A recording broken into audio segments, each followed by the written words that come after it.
നമസ്കാരം. പ്രധാന വാർത്തകൾ. ഭീകരാക്രമണത്തിന് സാധ്യതയെന്ന് രഹസ്യാന്വേഷണ വിവരം. രാജ്യത്തെ എല്ലാ വിമാനത്താവളങ്ങളിലും കനത്ത ജാഗ്രത. ഗാസയെ ചൊല്ലി പ്രധാനമന്ത്രി ബെഞ്ചമിൻ നെതന്യാഹുവും ഇസ്രായേൽ പ്രതിരോധ സേനാ മേധാവി ഇയാൽ സമീറും തമ്മിൽ പോര് രൂക്ഷം. അശ്ലീല സിനിമകളിലൂടെ പണം സമ്പാദിച്ചെന്ന് പരാതി, ശ്വേത മേനോനെതിരെ കേസ്. ജഡ്ജിമാർക്കെതിരായ ഫേസ്ബുക്ക് പരാമർശം. ആർ രാജേഷിനെതിരായ കോടതിയലക്ഷ്യ കേസ് ഹൈക്കോടതി റദ്ദാക്കി.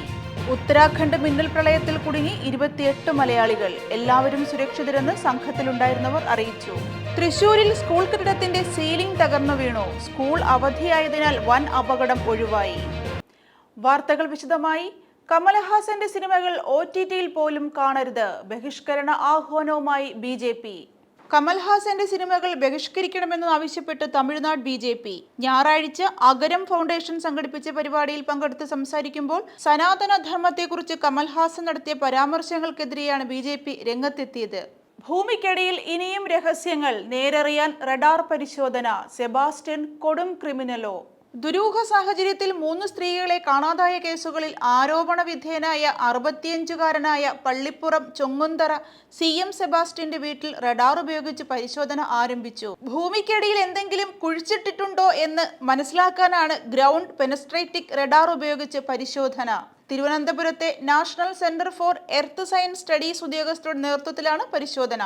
UAEയിലെ അങ്കമാലിക്കാരുടെ കൂട്ടായ്മയായ അങ്കമാലി NRI അസോസിയേഷൻ അങ്കമാലി പൊന്നോണം 2025 ബ്രോഷർ പ്രകാശനം നിർവഹിച്ചു. പ്രസിഡന്റ് ശ്രീ ജോയ് കാച്ചപ്പിള്ളിയും സെക്രട്ടറി ശ്രീ ഷാമിൽ മുഹമ്മദ് അലിയും ട്രഷറർ ശ്രീ ജസ്റ്റിൻ ആന്റോയും ആശംസകൾ അർപ്പിച്ചു. Joint secretary Shri Martin John നന്ദിയും പറഞ്ഞു. തിരുവാതിര, കൈകൊട്ടിക്കളി, മറ്റു വിവിധ കലാപരിപാടികൾ, മ്യൂസിക്കൽ ഷോ, ശിങ്കാരിമേളം, വർണ്ണഭമായ ഘോഷയാത്ര, ഓണസദ്യ തുടങ്ങിയവ കോർത്തിണക്കിക്കൊണ്ട് ഒരു വേറിട്ട വിഷ്വൽ ട്രീറ്റ് ആയിരിക്കും 20ാം വയസ്സിലേക്ക് പ്രവേശിക്കുന്ന അങ്കമാലി NRI അസോസിയേഷന്റെ ഇപ്രാവശ്യത്തെ ഓണാഘോഷമെന്ന് ജനറൽ കൺവീനർ ശ്രീ ജിജി പാണ്ഡവത് അറിയിച്ചു.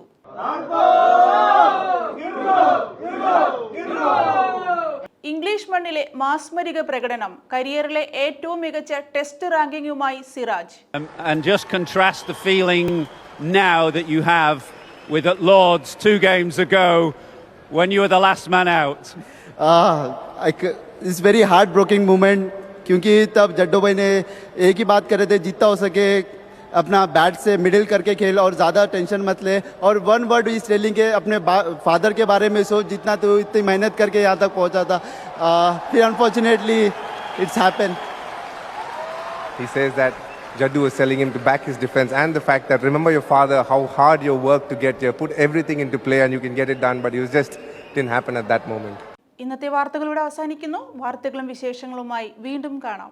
This news brought to you by Lucky Center and Lucky Department Store, Ajjuman.